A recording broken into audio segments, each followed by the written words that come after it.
오늘 은혜 받으실 말씀은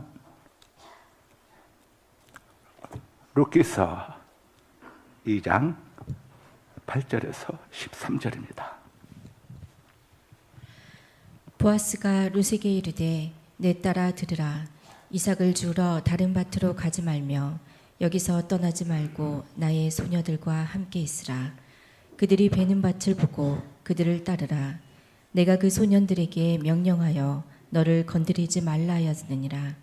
목이 마르거든 그릇에 가서 소년들이 길어온 것을 마실지니라 하는지라. 룻이 엎드려 얼굴을 땅에 대고 절하며 그에게 이르되 나는 이방 여인이거늘 당신이 어찌하여 내게 은혜를 베푸시며 나를 돌보시나이까 하니 보아스가 그에게 대답하여 이르되 내 남편이 죽은으로 내가 시어머니에게 행한 모든 것과 내 부모와 고국을 떠나 전에 알지 못하던 백성에게로 온 일이 내게 분명히 알려졌느니라.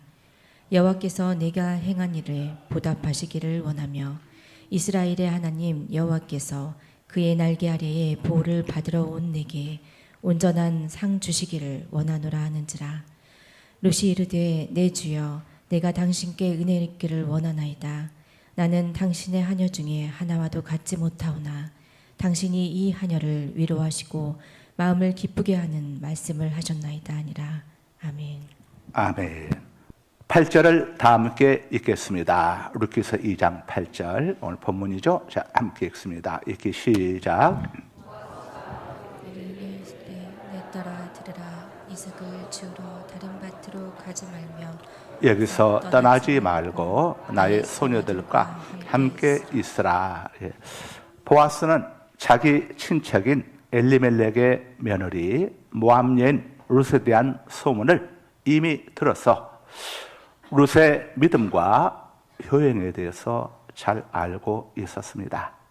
그래서 보아스는 룻에 대한 관심을 당연히 갖게 되었죠. 그런데 그 룻이 바로 자기 밭에서 이삭을 줍고 있는 것을 알게 되었습니다. 보아스는 룻을 기특하게 생각을 했습니다. 그래서 룻에게 많은 도움을 주고 싶었습니다. 보아스는 룻에게 다른 사람의 밭에 가서 이삭을 줍지 않아도 될 만큼 충분한 양의 이삭을 자기 밭에서 줍도록 허락해 주겠다고 이렇게 이야기를 했습니다. 여기서 우리는 가난한 사람을 불쌍히 여기는 보아스의 넉넉하고 후한 마음을 엿볼 수가 있습니다. 하나님은 우리에게 가난한 사람들을 긍휼히 여기라고 말씀하고 계시고 거기에 대해서 상급이 있음도 알려주고 있죠. 시편 41편 1절에서 3절입니다. 가난한 자를 보살피는 자에게 복이 있으며 재앙의 날에 여호와께서 그를 건지시리로다. 여호와께서 그를 지키사 살게 하시리니 그가 이 세상에서 복을 받을 것이라. 주여 그를 그 원수들의 뜻에 맡기지 마소서. 여호와께서 그를 병상에서 붙드시고 그가 누워 있을 때마다 그의 병을 고쳐 주시나이다. 아멘. 하나님께서는 가난한 자를 불쌍히 여기는 자에게 세 가지 복을 약속하셨는데 첫째는 재앙의 날에 건져 주시겠다는 거고 둘째는 이 땅에서 복을 주시겠다는 겁니다. 당연히 물질의 복을 이야기하는 거죠. 가난한 자를 도와주는 것은 물질로 도와주는 것이니까. 셋째로 병상에 누워있을 때마다 고쳐주겠다. 이렇게 하나님께서 약속을 하셨습니다. 평소 보아스는 고아와 과부, 나그네들을 불쌍히 여길 줄 아는 그런 자비로운 사람이었던 모양입니다. 그래서 여호와께서는 지난날 베들레헴 땅에 임했던 흉년의 재앙에서도 보아스를 건져 주셨고 보아스에게 재물의 복도 풍성하게 주심으로 보아스를 베들레헴의 유지로 만들어 주셨다는 것을 우리가 엿볼 수 있습니다. 우리 교회도 지난 세월 동안 선교와 구제사역 참 열심히 감당해 왔고 또 지금은 또 열심히 하고 있습니다. 그로 인해서 코로나 팬데믹 재앙의 기간 동안 하나님의 보호하심을 입었습니다. 그때 교회 안에서 코로나 환자가 났다면 신문에 우리 교회 이름도 멋지게 나올 뻔했는데 그런 때는 나오는 것이 아니다 자, 나오는 것이 아니지요. 그래서 하나님께서 보호해 주셔서 그 난리치는 기간 동안에 코로나 환자가 안 나온 게 정말 참 감사한 일이 아닐 수가 없습니다. 또 코로나 팬데믹 그 기간 재앙 속에서 또 주님께서 우리 성도님들에게 복을 많이 주셔서 건축 부채도 다 상환할 수가 있었습니다. 보아스는 룻에게 오늘은 물론 앞으로도 이삭을 넉넉하게 주울 수 있도록 배려해 주겠다면서 한 가지 단서를 달았습니다. 그것은 다른 사람의 밭에는 가지 말고 보아스 자신의 밭에서만 이삭을 주우라는 것이었습니다. 보아스가 룻을 얼마나 깊이 배려했는가, 세심하게 배려했는가 하는 것을 엿볼 수가 있죠. 젊은 처자가 더구나 이방인인데 다른 사람의 밭에 가가지고 자칫하면 봉변을 당할 수도 있고 희롱을 당할 수도 있겠죠. 그런 것들을 지켜주기 위해서 보아스는 내 밭에서 양식 걱정하지 않도록 넉넉하게 이렇게 이삭을 주울 수 있도록 배려해 줄 테니까 다른 곳은 가지 말라고 당부를 한 것입니다. 아마 여러분 이런 또 의문을 가질 수도 있을 겁니다. 아니 굳이 왜 밭에 떨어진 이삭을 주우라고 했을까? 그냥 그럼 주어도 되지 않겠는가? 이런 생각을 여러분들이 할 수도 있겠죠. 그러나 한번 생각해 보십시다.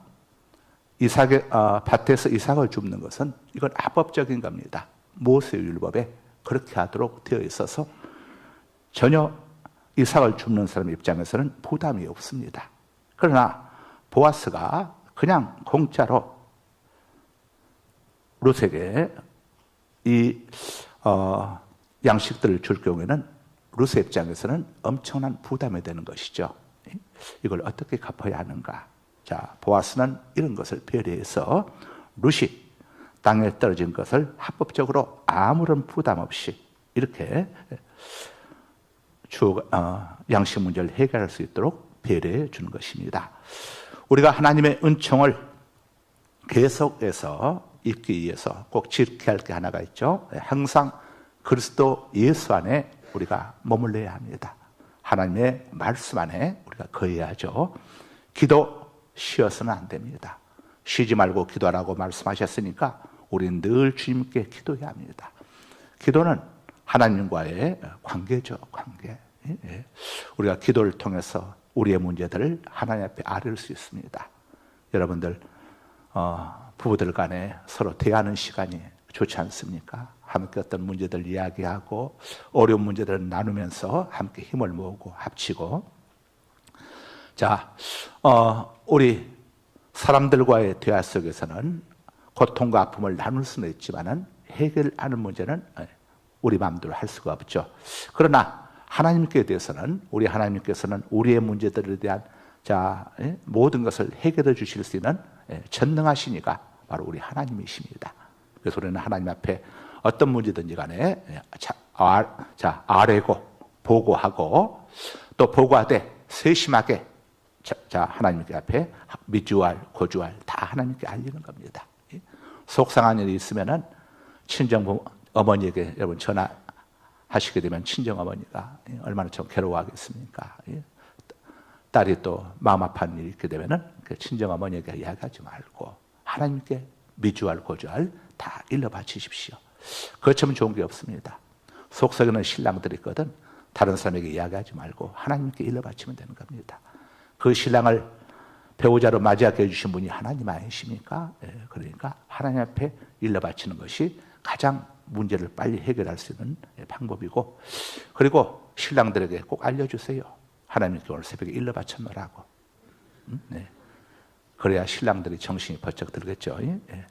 자, 성도는 항상 하나님 말씀 앞에 머물러 있어야 합니다. 특별히 예배를 쉬어서는 안 됩니다. 예배는 하나님과 교제하는 시간이죠. 교제하는 시간입니다.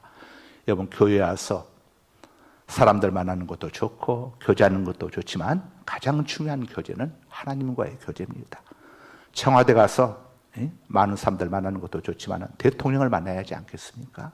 그래야 뭔가 문제가 해결될 수 있는 거죠. 그러니까 특별히 여러분들 이 새벽 예배 같은 경우는 꼭 하나님 앞에 나와서 하루를 시작하기 전에 하나님 앞에 기도하고 속상한 것들 있으면 하나님 앞에 다 일러 바치고 또 하나님의 도움을 겸손히 구하고 자, 이렇게 살아가는 것이 그리스도 예수 안에 거하는 삶이 되는 겁니다. 그래야 하나님의 보호와 은혜를 계속해서 입을 수가 있습니다.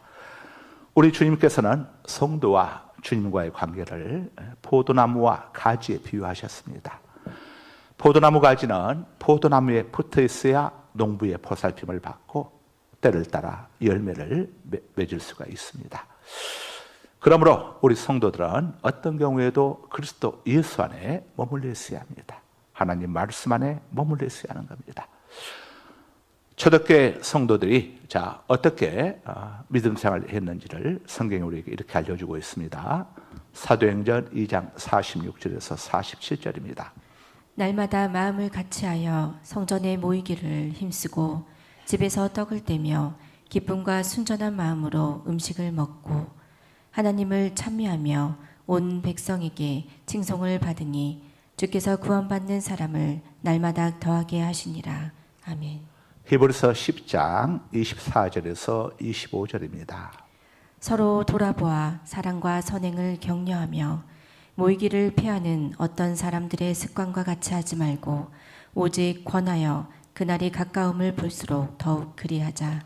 아멘. 초대교회 성도들은 모이기에 힘썼습니다. 어디에 모이기에 힘썼습니까? 성전에 모이기를 힘썼다 이거죠. 날마다 성전에 모이기를 힘썼습니다. 자, 오늘날 우리 새벽 기도가 이와 같죠.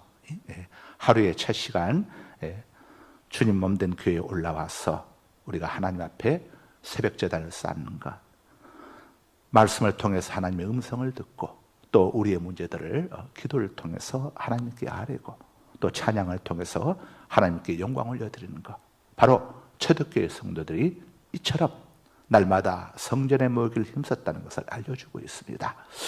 말세가 가까워져 갈수록 사람들이 하나님 앞에 예배하는 데 대해서 소홀해질 수가 있다고 성경은 말씀하죠. 그러나 우리 하나님의 자녀된 우리는 주님 앞에 가는 그날이 가까워질수록 주님 오실 날이 가까워짐을 볼수록 더 모이기에 힘을 써야 한다고 성경은 우리에게 권면해 주고 있습니다. 우리의 궁극적인 소망은 천국 아닙니까? 다시 오실 주님을 마라나타 기다리는 거 아닙니까?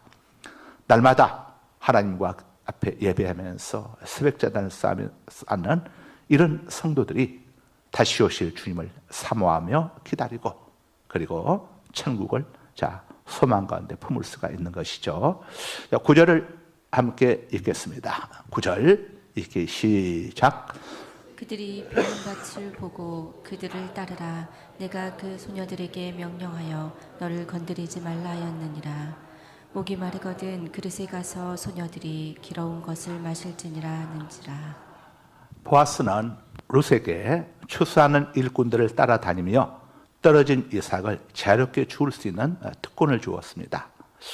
모세율법에는 이 수확이 끝나고 난 다음에 수확을 하다가 이렇게 땅바닥에 떨어진 이삭을 줍도록 했는데 보아스는 한 걸음 더 나아가서 이 일꾼들을 따라다니면서 거기서 떨어진 이삭을 이렇게 얼마든지 주어도 좋다고 배려해 주었습니다. 사실 일꾼들이 추수하고 있을 때는 가서 이삭을 주면 안 됩니다. 일하는 사람들에게 거침돌이 될 수 있죠. 일하는 사람들이 얼마나 불편하겠습니까?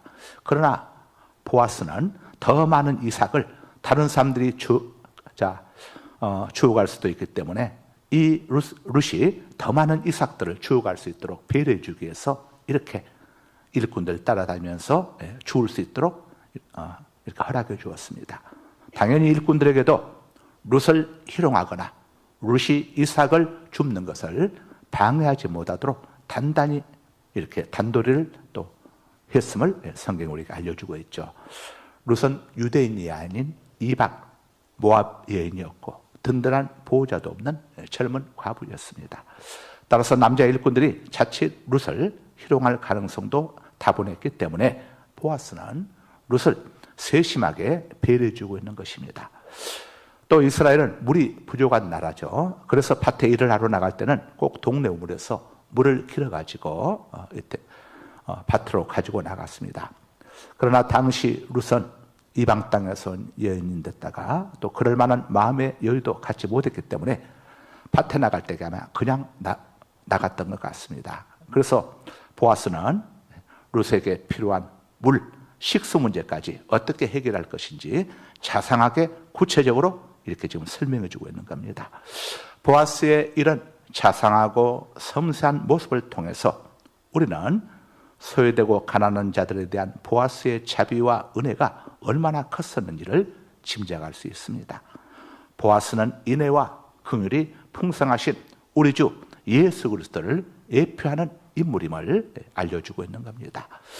성경은 섬세하시고 자상하신 하나님의 성품을 이렇게 우리에게 알려주고 있습니다.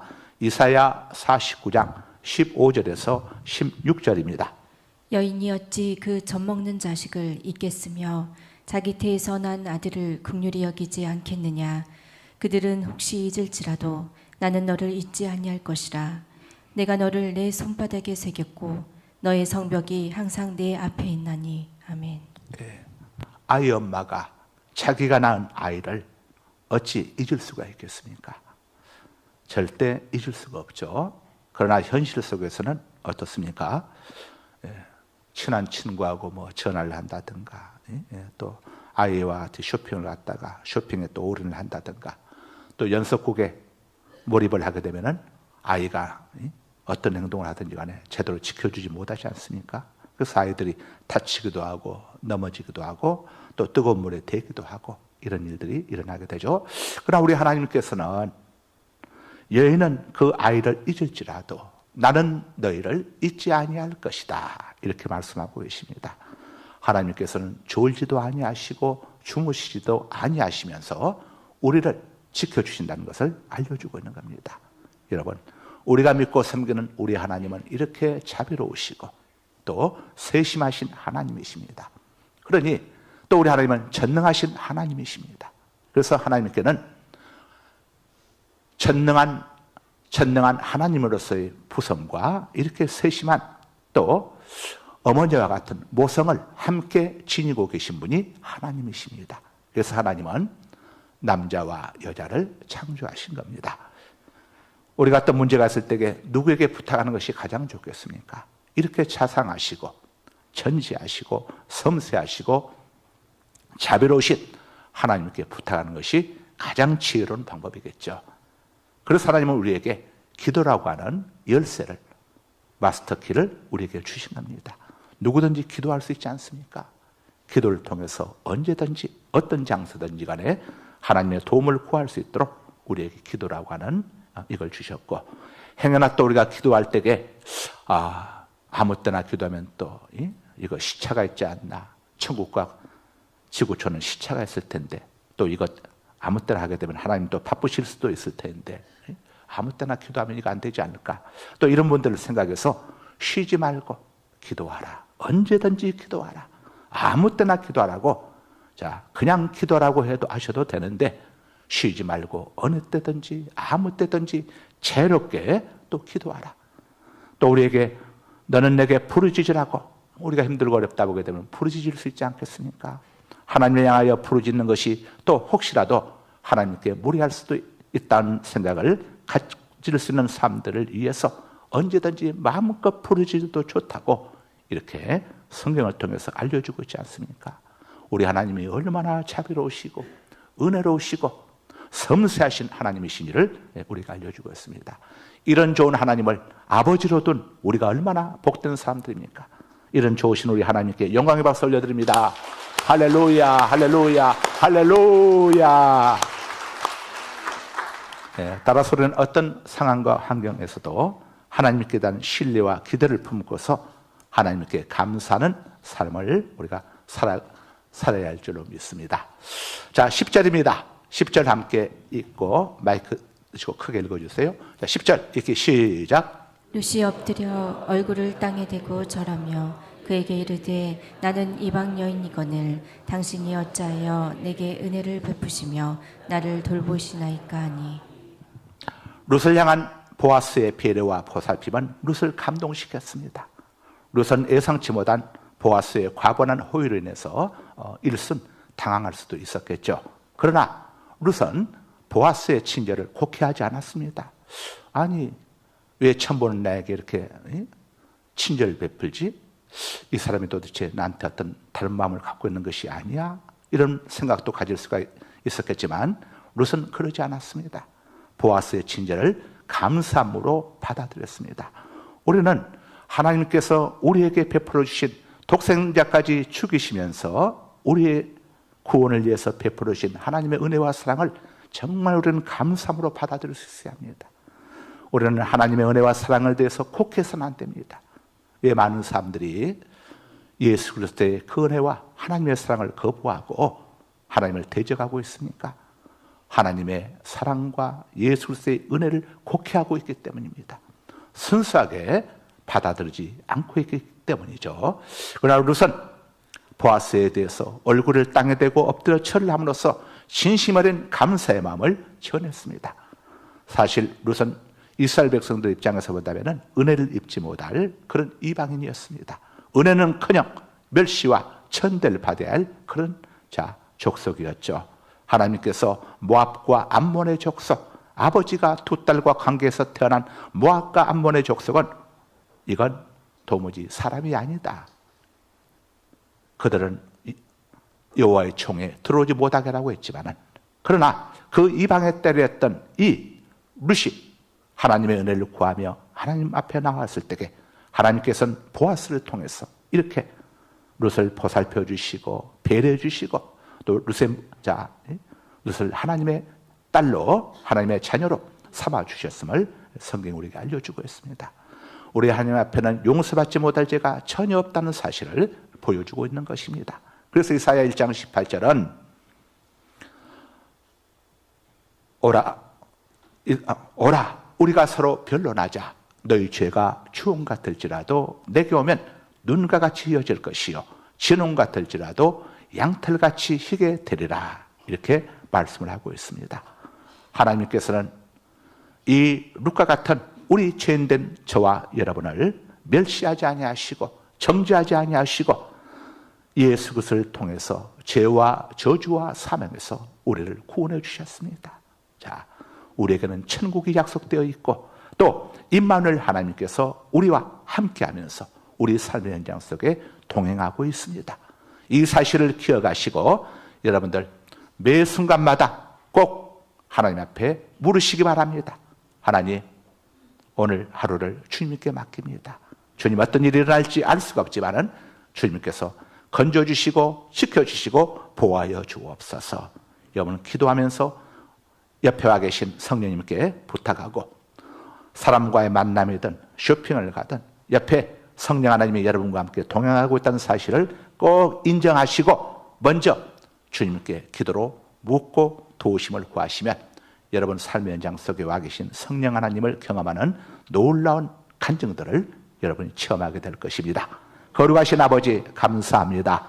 오늘 말씀을 통해서 우리 하나님께서 우리를 얼마나 사랑하고 아끼시며 불쌍히 여기시고 긍휼히 여겨주시는지를 의지할 것 없는 이방인 과부 룻에 대한 보아스의 사랑과 친절을 통해서 저들에게 일깨워 주심을 감사합니다.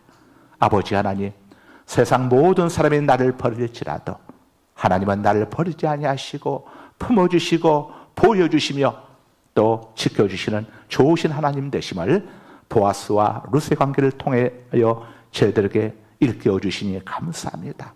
아버지 하나님, 저희들 하나님 앞에 나오는 것을 기뻐하고 하나님 앞에 기도하는 것을 즐거워하고 아버지 하나님 앞에 예배드리는 것을 행복해하는 복된 아버지 하늘의 신령한 복을 누리는 우리 모두가 되게 하여 주옵소서. 예수 그리스도의 이름으로 기도드리옵나이다. 아멘.